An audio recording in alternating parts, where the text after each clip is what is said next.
This week, we expect to see publication of the government's white paper on industrial strategy. For inspiration, the government could do a lot worse than look to Germany. Political parties, business and unions share a commitment to industrial success. And they sit down together to develop industrial strategy. It means workers have a say. It means a stable consensus can be formed across government, business and workers.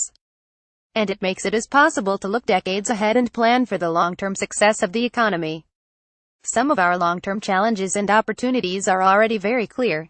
Lord Stern told us back in 2006 that by 2050, the global market for low-carbon technologies could be worth at least $500 billion. The TUC report, Powering Ahead, described how Germany's wind energy transition program is already planning a green technological revolution, with the support of companies and unions, to secure a major share of that market.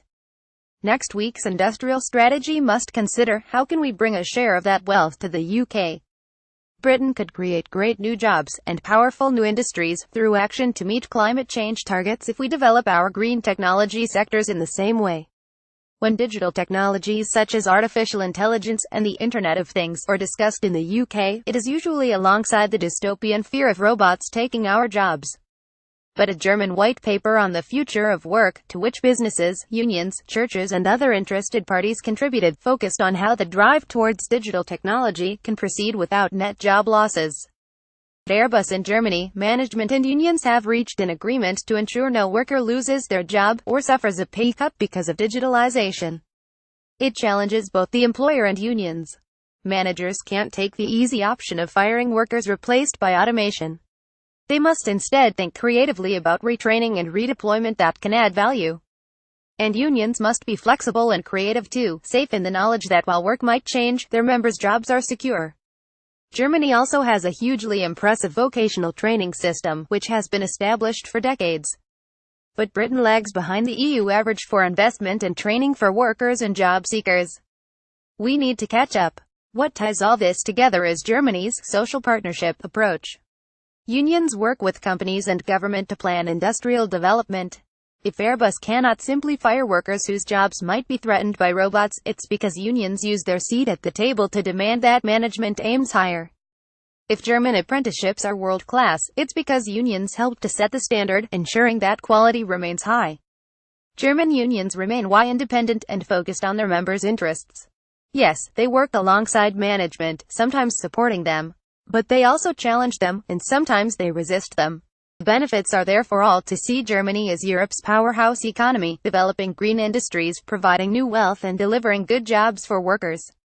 Unions can be proud of their part in this success, and the decent work it has protected and created for their members. So the chance this week to set in motion a similar approach for the UK must not be wasted. And with the major UK political parties, business organisations like the CBI and EEF, and trade unions all in support of a UK industrial strategy, we have the best chance in decades to make it happen. It should be supported by a parallel programme of corporate governance reform that goes beyond the government's current timid plans. As the economist Mariana Mazzucato told an IPPR conference last week, robots are not new arrivals. Automation has been changing work for at least 200 years. But this time around, many firms are not reinvesting the profits they make in the future of their companies. The profits are siphoned off for short-term private profit, instead of boosting pay packets and investing in long-term British prosperity. And it must also be supported by public investment in modern infrastructure. The UK currently trails the OECD average of 3.5% of GDP, putting in just 2.7% annually. This means we are not keeping up with the changing world of high-speed transport connections, superfast broadband, green homes, and low-carbon energy. The Chancellor must use this week's budget to demonstrate that the government is as serious as it claims to be about industrial strategy, by matching the OECD average and investing in Britain's future. Francis Agradi is General Secretary of the TUC.